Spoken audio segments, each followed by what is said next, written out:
Oh, yeah. Oh, it looks like we're streaming now.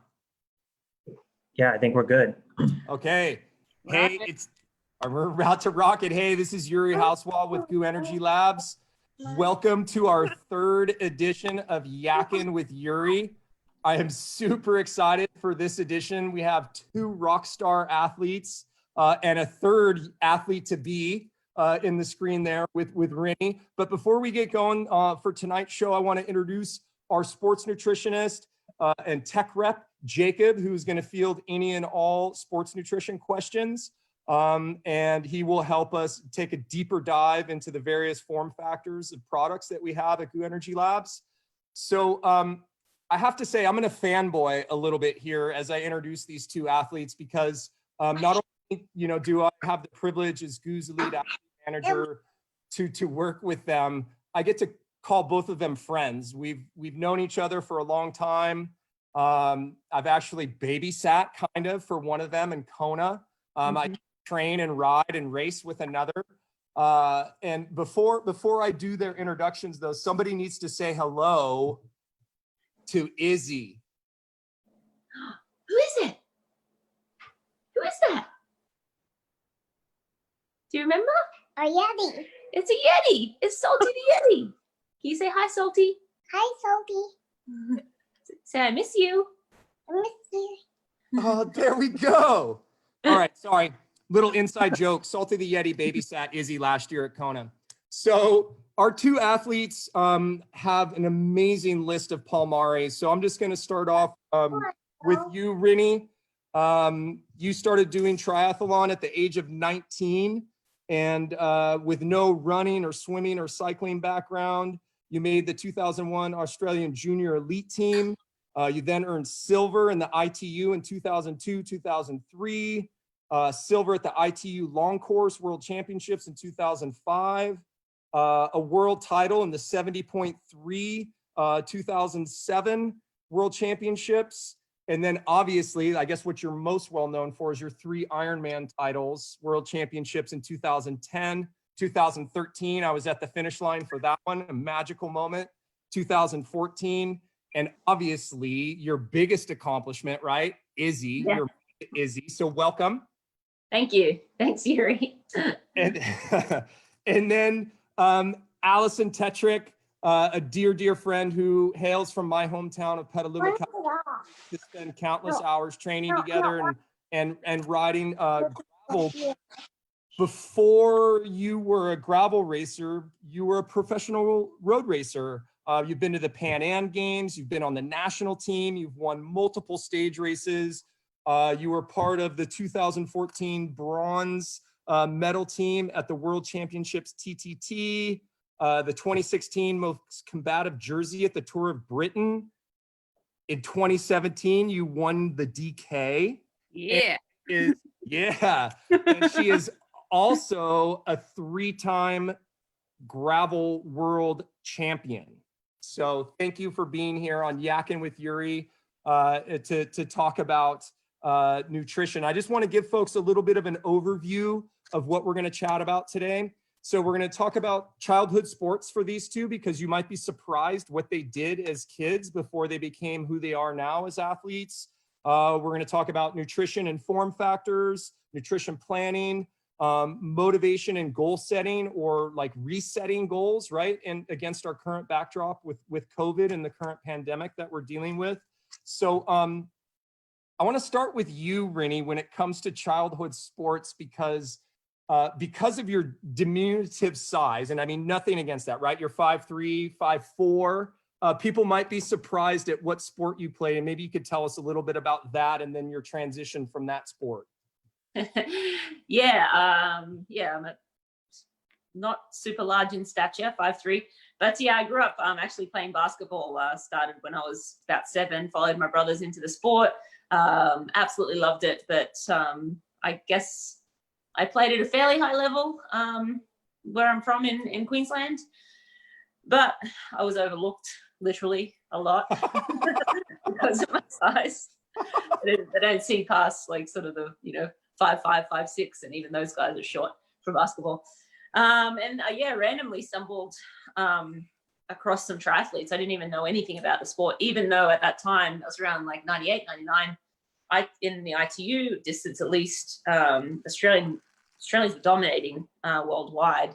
And, the sport hadn't quite gone super worldwide because it wasn't an Olympic sport yet, and that didn't happen until the 2000s. But Aussies were pretty phenomenal at triathlon, and it was actually televised that I just never, I don't know, I was oblivious to it.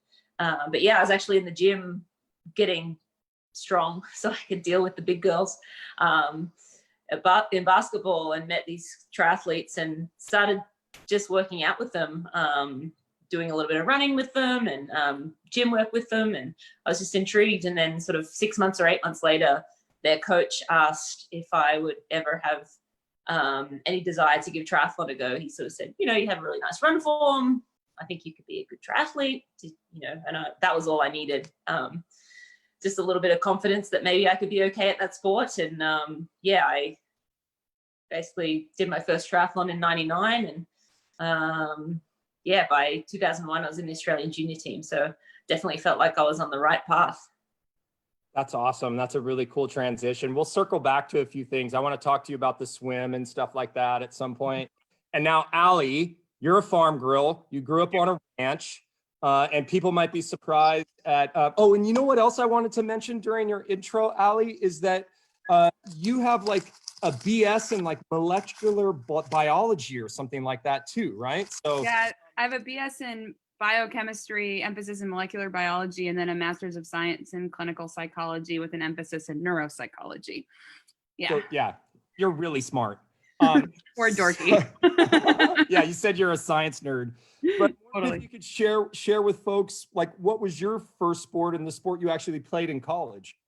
Yeah, so I mean, first off, I'm just going to bring it a full circle. You said you only babysat for one of us. I'm pretty sure you babysat me on plenty of rides.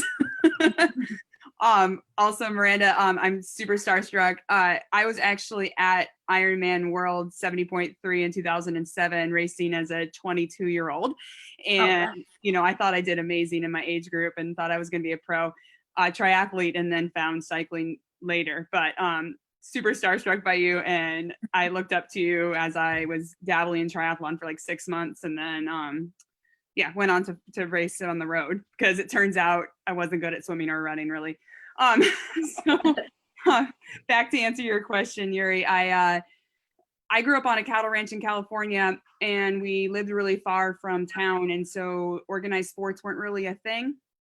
And I definitely rode horses long before I rode bikes, and, crashed my bike once, thought it was scary, just kept riding horses. And then when I got to college, not to college, in high school, I thought, I want to play a sport. And my sister was playing volleyball. And I'm like, well, I don't want to compete with her. What sport doesn't she play? And so I picked tennis, and I'm like, I'm going to play tennis, and I'm going to get a full ride to college to play tennis. And my dad's like, well, you should probably, pick up a tennis racket. So I played tennis in high school, and I ended up then playing in college as well. And so definitely cycling or endurance sports weren't really in my blood at the time, but upon graduating college, I still had a very competitive nature, and I moved to Cambridge, Massachusetts to work in a chemistry research and drug discovery lab. And so there I am with my like pipette and my lab coat, and I thought, I'm still competitive. So I started running a lot, turned of course then triathlon, because I am opposite of you. I am quite tall, so running 60 miles a week was not good for my rather large bone structure. And so I had to do some cycling. And my grandfather, who passed away a couple years ago, but he raced into his 80s, and he said, and he's quite accomplished. Don't be humble. Your grandfather has many, many titles. Yeah, he had 17 national titles in the US, and he didn't start riding until after he was 50. And so he just was like, Al, go do this cycling thing. And I thought that sounded so dorky. I was like, tight, brightly hued clothing. I just want to run. Like, I'm looking at Miranda running. I'm like, man, she looks great. I want to be like her. And it turns out the bike was calling my name. So it was just basically sign up for my first bike race. And next thing you know, I'm going to the Olympic Training Center and racing everywhere. And then I found gravel. So. And we'll circle back to all that. I love the interconnections here between you and Rennie. When you went to do school back east, was that when you met Io too, who also happens to be a GU athlete as well? Absolutely. EO and I were roommates, both at Amgen in Cambridge, Massachusetts. And she was coming from MIT and I came in from Texas, and they assigned me a roommate. And EO's actually who got me into running. She's like, we should do all these long runs together. And she was my first kind of foray into endurance sports. We still remain best friends, talk to her lots. And now we're both GU and Camelback endurance athletes. So it's a super cool, small, wonderful world of strong women. Yes, it is. It is a wonderful world of strong women. Jacob, can you talk us through, you are not a small, strong woman. No, go straight to the science. Yeah, let's go straight to the science. So as we all know, like GU has a wide variety. We have a whole family of products that work well together. And we have a lot of new athletes out there, right? Yeah. During this pandemic, we have a lot of folks who are rediscovering sport or dusting off that bike that's been hanging in the garage or running again or whatever it is, and might have some questions about our sports nutrition products, their form factors. So I'm wondering if you could walk us through that. Yeah, no, absolutely. And you hit the nail on the head, I think, not only with the pandemic, but right when the weather starts getting good in the majority of the country. And I'm over here in Florida and it's super hot year round, but people are dusting off their bikes, they're grabbing equipment that they probably haven't touched in months, and they're getting outside to get active. And I think the beauty of our product line is we don't push anybody to like one certain thing. You know, we hear all the time that while our gels might be super effective, the consistency might not be one for all. So we create a drink, we create chews, we create a stroop waffle that allows you to take in the same general style of nutrition. You're getting the carbohydrates, the amino acids, and the sugars, but in a different form factor that you might enjoy a little bit more. And this year we unveiled a relatively new product that was, which Yuri has, is Liquid Energy. And what's nice about that product is that the viscosity is far different than that of our regular gel.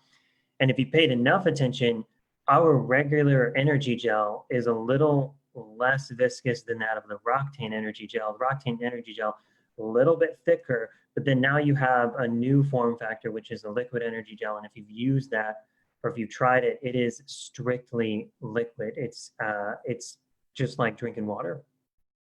And so Yuri This showed. is Roctane gel. Oh, look, Allie's got her liquid energy. This is what liquid energy looks like. What is it? Do the two different form factors, Jacob, require more or less water? Can you talk to folks about that? I would say from a science, like Allison, I'm a super science nerd, and I would say from a science perspective, yes, you want to consume water with it. You don't have to. The goal of the product is to be consumed as easily and efficiently as possible. If you've used, like these two athletes and Yuri, you yourself, I know for sure that you spend years and years taking in nutrition, you can probably build up a tolerance and become relatively comfortable taking an energy gel with or without water, myself included. But if you're a beginner, if you're new to 5K, 10K marathon or whatever, you're taking gels for the first time, it's going to feel weird and you're going to need water to get it down to feel comfortable.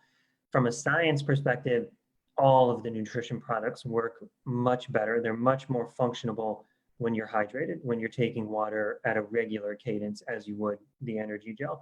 Now, liquid energy allows you the capability to probably extend duration in between taking water, but I wouldn't recommend not taking water.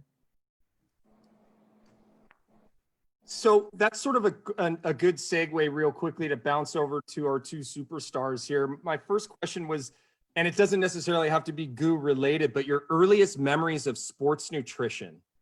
Do you have any memories of that? And maybe like how you got introduced to sports nutrition, maybe what that looked like? I know in Australia, you probably have various products that we've never even heard of here in the States. So maybe we'll start with you, Rennie. Yeah, my introduction was actually through the Australian Institute of Sport. So when I started, I was short course ITU in the junior program, which was amazing because it gave me access to sports nutritionists and a whole array of funding, which helped me or paid for some travel, international travel. So that was a whole nother ball game, being able to travel internationally and learn how to race on the road and choose the right foods. But I started working with a sports nutritionist named Greg Cox in Australia. And I think the Australian Institute of Sport was sponsored by or had a deal with Carbo Shots carbo shots. I think that's what they're called at the time. And so, yeah, my introduction was quite professional and science-based to like, okay, how do you feel before a race? How do you feel during a race? What, is good to take? How do you take it? How much fluids do you need with it? And so, yeah, I feel like I don't have any like funny, crazy stories. I know a friend, actually Talbot Cox, I don't know if anyone knows our old videographer guy. He said he reckons someone told him to put 30 scoops of Carbo Pro, 30 scoops in a bottle. I don't even think that's possible, but he tried to take that in an Ironman and his belly blew up, of course, because it's way too many calories. But yeah, I mean, I've heard many funny stories of athletes just taking in way too many calories or not enough. But yeah, mine was very good. I actually still work with Greg Cox to this day on my nutrition plan and what I've been using this, through all of my Ironman races and 70.3 races. Awesome.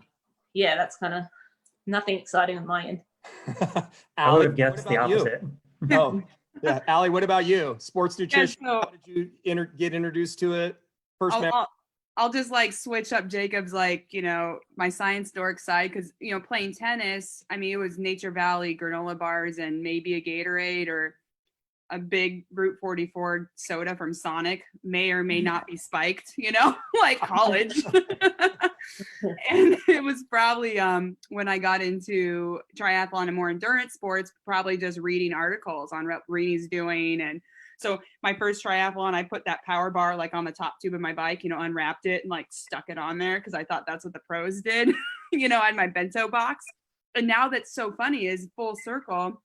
I have my little Lesign frame bag when I race gravel and it has my snacks in it. And, I went from triathlon having my snack pack to doing road racing. That's so not cool. To now gravel. I'm like, where are my snacks? Like, I need my snacks. And so in road racing, I mean, within a couple months, I was racing on the national team. So they were telling us how to fuel. And it's amazing how many people, and me included, I didn't know what to do, what to eat. And you finish a race, you just realize the benefit of fueling properly and efficiently. And so in road racing, it was pretty much just team director and national team directed. And then meeting Goo at Grand Fondos and getting bottle hand ups. But road racing is a little shorter in duration and the intensity is like really, really high and then low and then really, really high. Like it's not a steady effort. So just working on using gels, blocks, more simple sugars during that. And then now transitioning into much longer races where I'm on my bike 11, 12 hours. Now I do a little more complexity in that plan. But I mean, growing up, it was when like beef jerky and meat, cheese to, like on long hikes and stuff. And I still do like the meat sticks and cheese when I'm racing now, but also with some planning. Yeah. Jacob, I'm wondering if you could shed some light on some things that they've said about maybe, different form factors that you can take during more intense, less intense. Temperature has an effect on things like that. And some of the products that we have at Goo that maybe we haven't touched on yet, like, Choose. like this. Yep.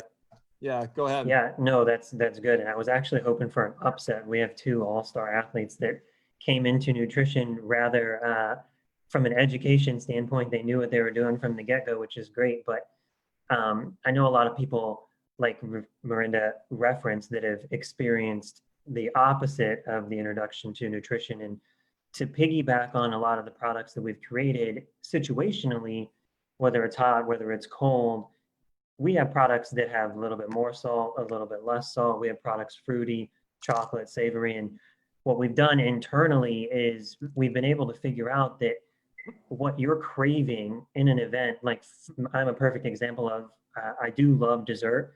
I wouldn't say that I have a sweet tooth, but I'm always down for cheesecake after dinner. But when I'm exercising, I don't want chocolate. I don't want cheesecake flavored chew or gel.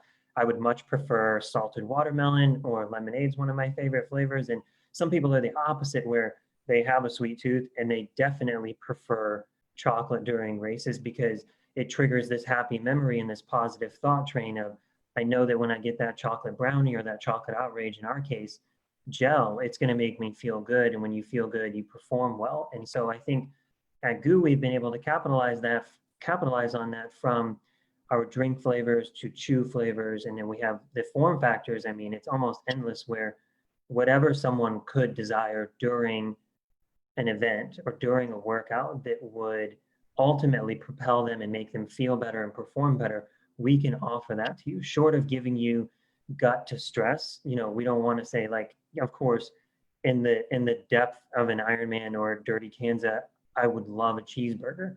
I would love a piece of pizza, but so we can't absolutely provide you, you know, on a silver platter, but in the world of sports nutrition, we're giving you something that works really, really well.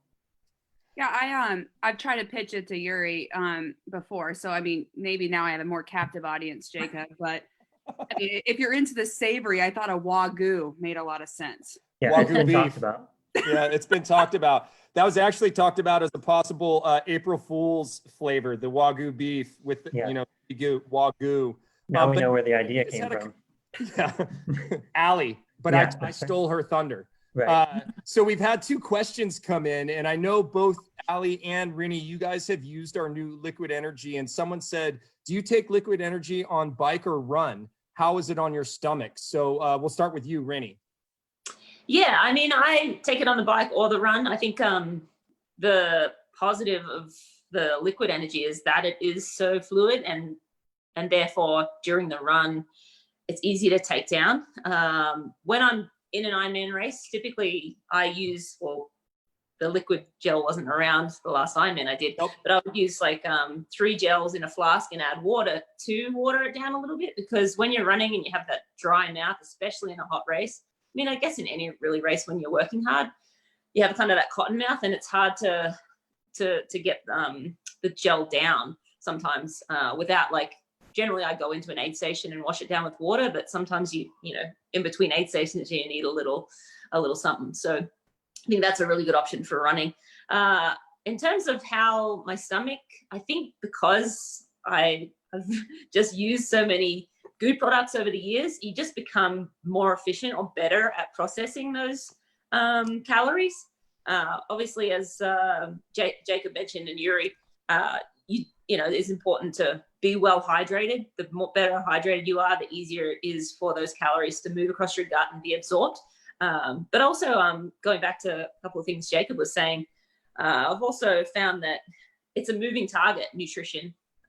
Through the years, I noticed that certainly in 70.3s, my need for calories has lessened, in that I've just become more efficient at that output or that energy level that I'm expending. And in the Ironman too, I have to be careful. Obviously, you change if it's a hot race or if it's a cold race. Cooler races, I might go for a chocolate goo or a salted caramel, or a birthday cake is another one of my favorites. So I have my favorites for cold races here. But in a hot race, especially Kona, I'm all about the lemonade is my favorite. And I'm in love with this cola flavor too. The cola flavor is good. That's bit, you know, so that just came in this year. So I haven't had a chance to race on that one yet, but I really like it. But yeah, hot races, I'm all about the, you know, fruity, and maybe a little more sodium as well with the Roctane. So the other thing that I really wanted to touch on real quick was, after having Isabel, I was breastfeeding and racing. And so I all of a sudden needed way more calories in the race. So I had to add a couple of gels. And I only found out after like one race having a massive bonk and barely making it through the run. And it never happened to me before. And I'm like, wow, yeah, this little one is taking a lot of my energy. So yeah, it's totally a moving target and something you need to revisit over the years. But yeah, that's kind of what I've learned in my years of racing. That actually, Allie, before I have you answer the Liquid Energy question, that was actually that's a perfect segue, because somebody asked a question about what do you do when you feel that bonk coming on, and I'll throw that at you, Allie. As far as like nutrition, when you feel that bonk coming on, do you have any, you know, silver bullet to help pull you out of that?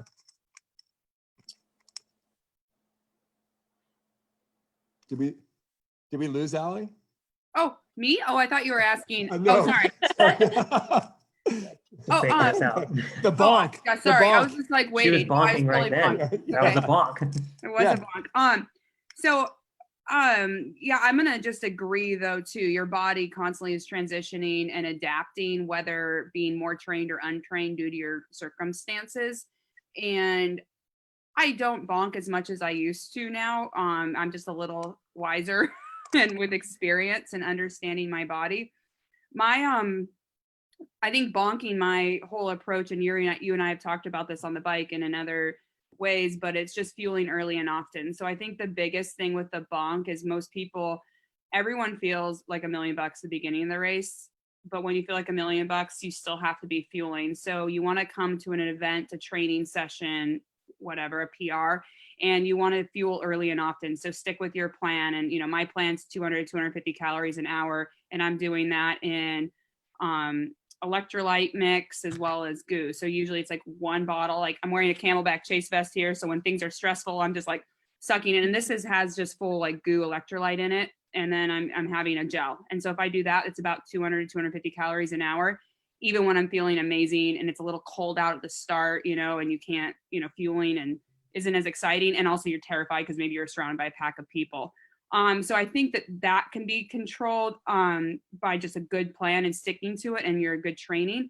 But what I sometimes struggle with is cramping. And when I feel that coming on, like a race like the DK can get really hot. I'm sure Ironman, yes, absolutely. Who makes Electrolyte capsules or our branch chain amino acid capsules?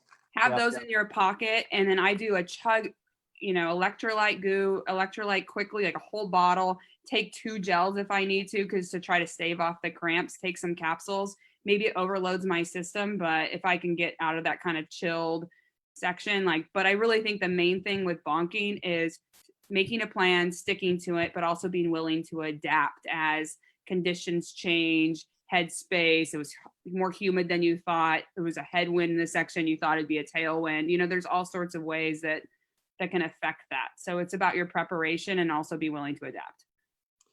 Yeah, that's perfect. Actually, what you were saying, somebody has chimed in. We have a really scientific term for what the nutrition fueling you're talking about, and we call it the sip, sip, nibble, nibble, right? Just constantly taking in little bits. And I actually have to be honest, I stole that from Rebecca Rush, also a GU athlete. But it's really important to constantly keep that drip of calories and hydration coming in, no matter how high or low you're feeling. It just keeps you at a nice steady state. Jacob, we had a question come in, and then I'll throw this at Rini and Ali too, about pre-race breakfast. Someone says, I struggle with nerves and upset stomach before a race. Do you have any suggestions around breakfast? And then I'm going to throw it at you two too. Yeah, no, that's really good. And that person's not alone. I think everyone deals with that, even the pros probably. I see them shaking their heads. And I think it's all going to boil down to it's personal to that person. However, it's extremely important to get in calories. And I've told athletes, and I've heard this before, where if you have trouble with breakfast, you can often double up a little bit more on dinner the night before, or even lunch the day before. Your body can store calories and carbohydrates hours in advance and even days in advance. I wouldn't say, 7 days out, start carving up, but 12, 16 hours before, feel free to double up. If you know that breakfast the morning of is a little bit trickier, and pro tip from my own experience is turn those calories into liquid. If you are not one that can take in a bacon, egg sandwich and a cup of coffee for breakfast, so Roctane energy drink mix, that's 250 calories. And you're sipping that the morning of all the way up until the start line, that's 250 extra calories. And liquid, easy in, probably easy out as well. But for the sake of the conversation, you're going to digest those liquid calories a little bit better and easier than you would solids. And you couple that with a stroopwafel, that's 400 calories. Then you probably didn't feel like you ate very much at all. And so I know you want to kick it to these girls. They're nodding their head. I'm sure they agree. Yeah, Rini, you want to start with your pre-race breakfast? And Yes. maybe to give people a sense of timing, like how far out too. That's key. Yeah. So yeah, as Jacob mentioned, I start my meal plan 48 hours before an Ironman event, probably only 24 hours before a half. And I basically just go on a meal plan that are foods that are pretty much easy to get throughout the world. So when I'm traveling, I know I can get these things. But I just have a plan to get in X number of calories in the day, and I have like a list of foods I can get them from. Usually, dinner the night before is, plain white rice and chicken. And I do that pretty much the 2 nights in advance. And just making sure I am taking in, I take in Roctane or just goo hydration mix leading into or the day before as well. Not all those calories have to be from solids, because I've seen people try and double up on the amount of solids they take in the days in advance, and you just feel bloated and you feel uncomfortable and your stomach doesn't feel great. What I do is sort of have a similar amount of solids that I'm taking in that I normally would, but add calories through your drink mixes. Like this one has a lot of calories in it, tastes pretty good, goes down really easy. This is my favorite. I use this pre-race in the morning as well, and also in races. In the morning before a race, 2 hours out, I try to get my breakfast finished. Yep. I'm not great at eating breakfast. I always feel nauseous, a little nervous. As Jacob mentioned, it's a really good idea to have a liquid energy source that you can sip on whole morning. I pretty much try and finish any solids that I'm going to get down 2 hours out, and then sip on this until probably an hour before the race, and then be done. And then I maybe would take a gel right before the start, depending on how my stomach's feeling. Actually, another thing I've done in the past many years is switch up my breakfast. Why do we have to have toast for breakfast? Sometimes I'll have a cupcake. Who wants to get up? You heard that here first. She eats cupcakes for breakfast. Yeah, before a race, you're looking for calories, right? And calories that are easily absorbed. Obviously, you have to make sure, it's something that your stomach agrees with and it's not going to upset your stomach. But yeah, like a tasty cupcake, I'll get up at 4 a.m. to have that before a race, rather than like a bowl of oatmeal. And it depends on my mood and the distance of the race. For an Ironman or a half, I'm probably more likely to have that oatmeal. But for a short distance race, like a 2-hour event, I'm all about a cupcake or something tasty that I'm excited to get up and eat in the morning. I love that. And I think I want to add in and jump in. I think we need to blow that up and make it a poster, not just for GU Energy Labs, but as a nutritionist. I travel for GU and I educate and I talk to people all the time. And people they ask the same question, I have trouble with breakfast. And I'm like, okay, what are you eating? And as a nutritionist, I know it's like telling your doctor or your dentist that you've been flossing, but really you haven't been. They always tell me the same thing. They're like, oh, toast with honey or peanut butter, almond butter, a little bit of oatmeal with a poached egg. And that they just read it on Triathlete magazine or something. And I think that's so key to know, you're about to race and blow out hundreds of calories per hour. So it's totally fine if you want to skip the banana because the consistency makes you nauseous, and have a cupcake for breakfast. Yeah, I don't eat bananas for that reason. Yeah. But now I'm feeling a little less stringent in my nutrition leading in. I think the year before I won Dirty Kansas, I just had charcuterie the night before. I'm just in training. My favorite breakfast is, okay guys, this is a good recipe. I like rice, a couple fried eggs, some Parmesan cheese, olive oil, and salt. It's amazing, and it burns so clean, and it's savory. But I don't have much of a sweet tooth. But I do that in training a lot. For really intense efforts, which I'm sure is going to be like an Olympic distance triathlon, a time trial, on the road, that I used to do 3 hours before I had to be done eating breakfast, because I'm going to go full max in 3 hours, full threshold, but you're going to be done within either 30 minutes or an hour and a half or something. But the longer the race, I realize the less I need for breakfast. So people always, I think, go stress about the breakfast. And I'm like, no, eat at 5. Because let's be honest, the porta potty lines are long for lots of reasons. And I would like to be ready to race. So I know you were trying to be proper, Jacob, but let's just be honest. We want things to be out of our system. So I like to eat early, and people eat late. I will be eating dinner at 5 o'clock if I can, to get that. And I'll eat a pretty large meal. And so for breakfast, I only need 300 and some calories because I'm pretty topped off from the night before. And then I do sip on the energy drink, electrolyte with some calories, because I'm going to be very stressed soon. So I'm trying to get a little calories in. And then I eat a pretty small breakfast. By the time I get to the start line at Dirty Kansas, maybe a gel or a stroopwafel at the start just to kind of top off the system, because I know for the next hour is hectic with a bunch of dudes like trying to elbow you around. So I think that's cool. And then also, though, I will agree that the same year I won DK, I mean, I had donut holes for breakfast.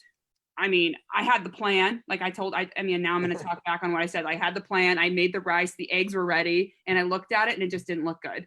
The donut holes in my aid station bag looked delicious. Yeah. So I was like, that's what I want to eat. And Well, those, and like, it burned clean, you know, and it burned off fast. And then I topped that off with a stroopwafel and some electrolyte, and I was ready to go. Well, that nails your point about adapting. Yeah. Like you looked at it and you followed your gut literally, and your gut Literally. said, Yeah. your gut said, yo, we're not feeling this today. And you said, moving on, going to eat donuts. And I think a lot of people are so strict and they want to stick to their plan because they think it's what they should do and they don't follow their instincts. So kudos to you for that. Yeah, and I don't know, maybe you've seen this in your experience, but I do think people stress about breakfast more than you need to, because a stroopwafel and electrolyte is plenty. Like, I mean, if you're within that 2 to 3 hours, yeah, you don't be hungry, but if you fuel correctly the days before, you should be okay. And I would rather have less in my, gut than more. Yeah, and I think one thing that was common between the two of you was if you're eating solids the morning of 2 to 3 hours before is plenty enough time for those solids to get in and get digested. But for the longer race, you're not starting out that race. The swim obviously in an Ironman at a high level is pretty intense, but you're also not taking anything in during that swim. So for the longer race, in theory, your heart rate is a little bit lower than it would if it was a sprint type situation. And so you can ease into your nutrition plan and eat a little bit less for breakfast and start feeding pretty early on in those 10, 12-hour events. Yeah, that's all such amazing knowledge here. I think it's really important, though, what we've all sort of touched on here about maybe the lack of importance of breakfast and stressing about it, right? Particularly with an event like a DK or something, or an early start where it's 6 a.m. start. So that means you'd have to be eating breakfast at 4 or 3:30 in the morning. That's just not realistic sometimes. So that was really good to share. What about caffeine for you two? Are you guys coffee drinkers? Allie, is caffeine part of your morning routine? Absolutely. And I will tell you, though, I don't take caffeine in the race. I'm already operate on pretty high level anxiety and a lot of energy, but caffeine is a must. Once again, the porta potty line, we got that covered. And then awake. So coffee's part of my routine, 1 to 2 cups in the morning. And in my daily routine, even outside of racing, I only have coffee in the very morning, else I don't sleep at night. But I did get introduced to the cold brew. 70 milligrams of caffeine. I told Yuri, I was like, I don't race with caffeine. He goes, just try it. But he goes, knowing you, wait till you're like 1 hour to go, because you're going to launch into orbit. And I did. And so I saved this in my little like special pocket, because I don't want to start this early and then crash, because that's just the way my body handles caffeine. It's pretty sensitive to it. It makes me jittery. And since I'm already a very nervous and energetic person, it doesn't necessarily make me a better rider. I have no problem staying awake. But this is my game changer for that last little push. Yeah. Rainey, what about you and coffee? Yeah, I don't actually drink coffee at all. Never have. No. If I have any, I do get jitters, so I am pretty sensitive to it. And I like the smell of it, like the taste of it, but yeah, it just like makes me too jittery. And also, I kind of like the fact that I don't drink coffee or have really much caffeine at all in my diet, so that when I go into races, the latter part of the race, if I'm having some caffeine, it really makes a difference. And so, yeah, I kind of, I know a lot of athletes will go off coffee or lessen their intake leading into races so that they can feel the effects during the race. But yeah, I just don't drink it at all. So it's not part of my routine at all. Yeah, that's good advice. So I guess we're going to get a little bit serious here now. We're all aware, obviously, the current situation facing races throughout the world. Everybody's sort of had to press pause on their season.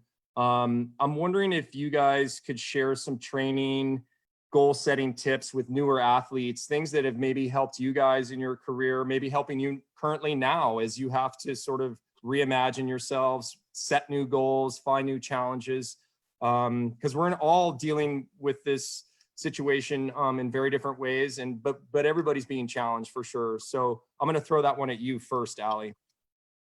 Yeah, I think this is a really obviously unique time. Unique, it's a positive way to say it. It's a challenging time for a lot, but I also think as athletes, we've all been set back, whether from injuries, other issues and challenges that arise in your life, and you have to overcome those. And every time I've been injured and broke a bone or been life flighted out of somewhere, you think, okay, what can I do with this opportunity? And somebody once told me to take this time and say, this too is a gift. And we're hunkered down, we're sheltering in place. Hopefully we have, quarantine and, people that we can trust to be around.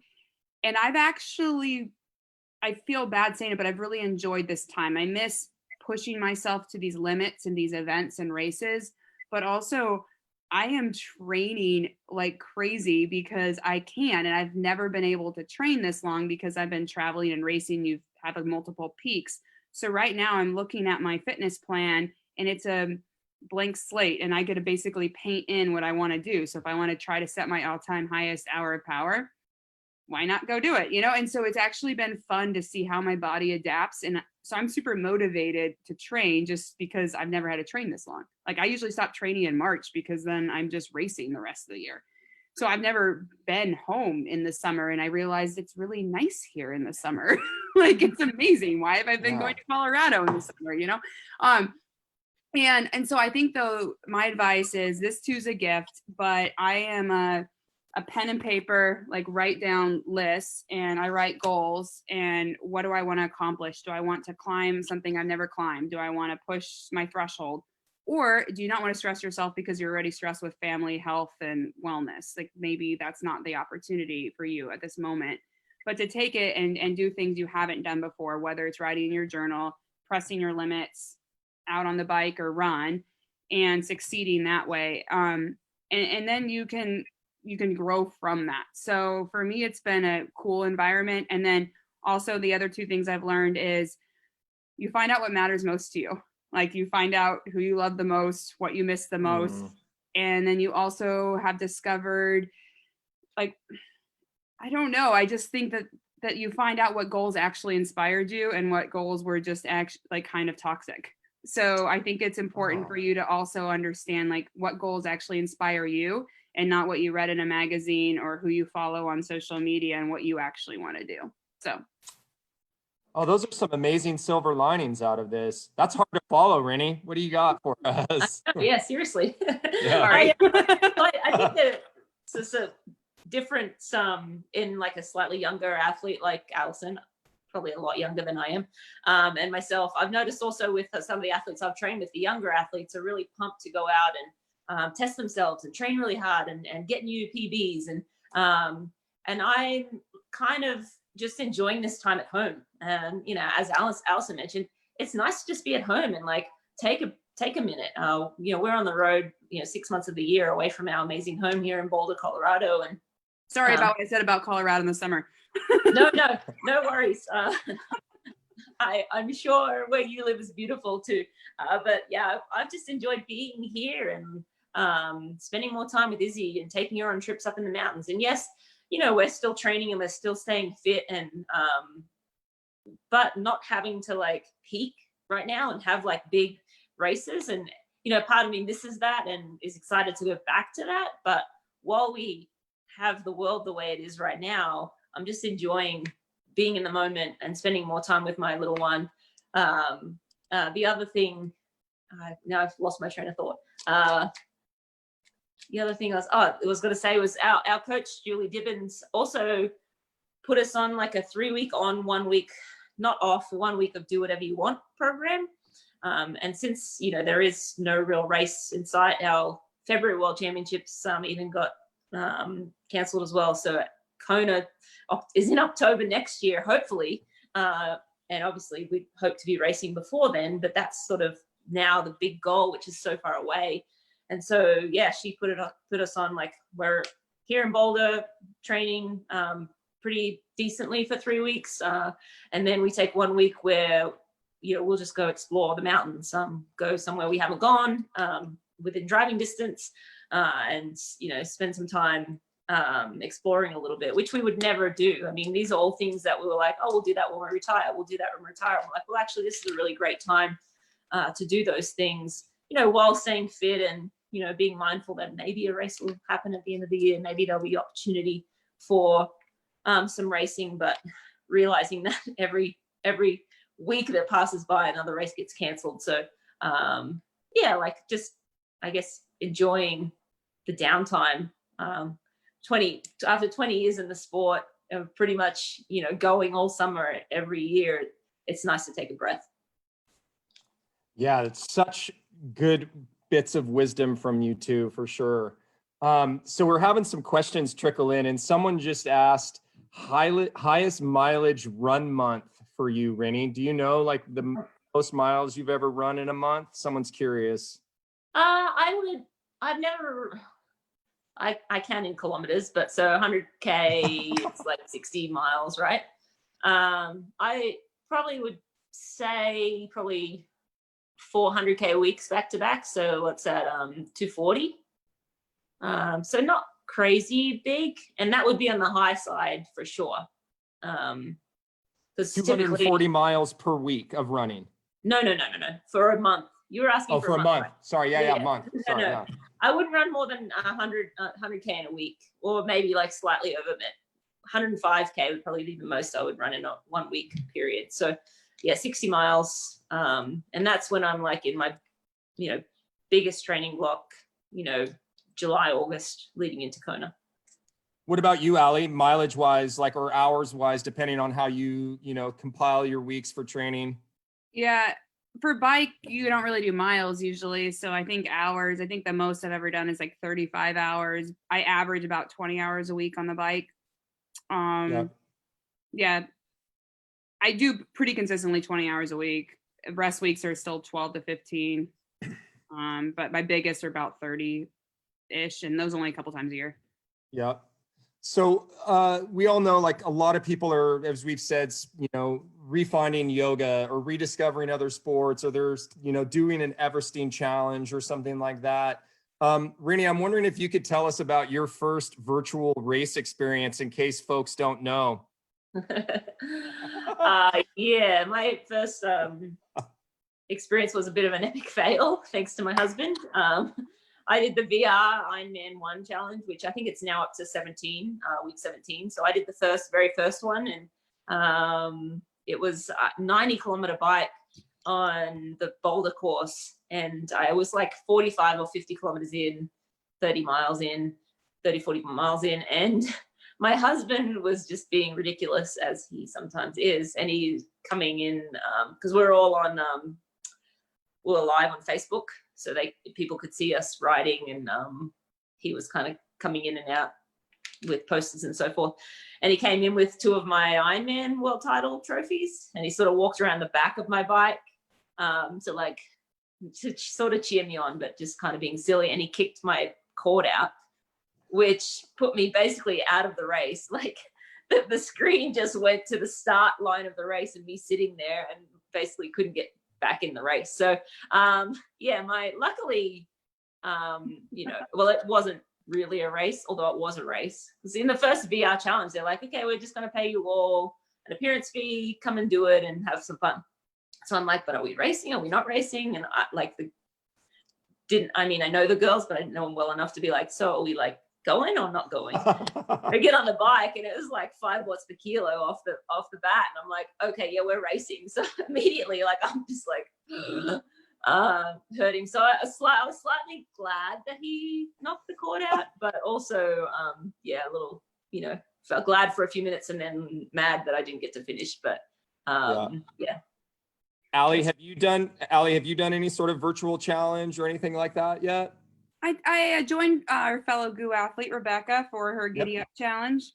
I did the Me 50. too. Yeah, you did the Everest. I was on I wanted to support her in all the causes, but I was in a mindset that I just couldn't handle extra stress. So I did the 15,000, ended up doing 17,000 feet of climbing in a day, and just had fun. But I just thought, well, I was enough mental stress as it was, and that was super cool. This weekend, I'm trying to talk you into doing a little virtual gravel worlds, 150 miles. Yeah, it'll be sweet.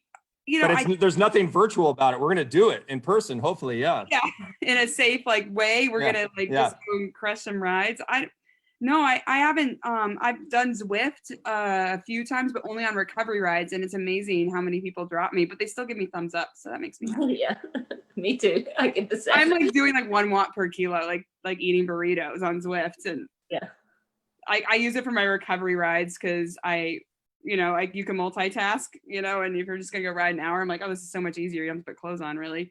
But, I'm gonna use what you said about recovery rides to segue into this. Jacob, can you tell us about this before we close out? Oh, you were so prepared, Allie. The Holy Grail. Yeah, the Holy Grail. Well, so close us out with this, and then we'll give everybody the code for watching. Yeah, no, this is perfect because in a couple of weeks, we're going to cover recovery exclusive. So here's a plug for recovery now, and tune in a couple of weeks and we'll spend a good bit of time on recovery in its entirety and why it's important. But for Goo Energy Labs, we've revamped what was our original recovery formula to a Roctane recovery formula, doubling the protein and inversing the relationship of carbs and protein. So one pro tip, when people look at that label, they see 30 grams of carbohydrates, and that number of carbohydrates is crucial to replenishing muscle glycogen after your workout. So while people say, when do I need to take protein after a workout, and know that protein is secondarily important to taking carbohydrates immediately after your workout. So if you're worried about the protein window, you should be more concerned with the carbohydrate window. Eat your food, take your recovery drink, hours in particular, because there's 30 grams of carbohydrates. After your workout, those 20 grams of protein will help later on after the workout. So carbs are more important immediately following, which is why you see 30 grams in that serving. Awesome. Thank you. And thanks, Jacob, for, reminding folks that in 2 weeks, we'll have another edition of this, and we're going to have a whole series of these to hopefully help folks understand nutrition better, talk about, virtual events and what folks are doing out there, and keep everybody inspired. And before I sign off, I just want to let everybody know, thank you for being on. And we have a code, a 20% off code for folks that we're going to send out to everybody who signed up via Eventbrite. But if you have a pen or pencil, you can write this down right now. It's capital Y, Yakking, YAKKING, capital Y, Yuri 20. Yakking Yuri 20. That'll take 20% off your gooenergylabs.com order until August 7th. I think it's good for about a week. But this will go out in an email, and I think it will also live in the comments on our Facebook Live page. I would be remiss if I didn't say thank you to Rinny and Allie. It's such an honor to not only get to chat with you guys and hear your stories and have you share your knowledge, but truly to call you guys friends and inspirations and get to spend time with you over the years. I mean, Rinny, I think we go back almost a decade now. So it's been fun to watch your career and your family grow. And Allie, I look forward to riding with you hopefully soon. And Jacob, thank you for all of your nutritional knowledge and help with this. And I just really appreciate our endurance family out there in the audience checking in right now.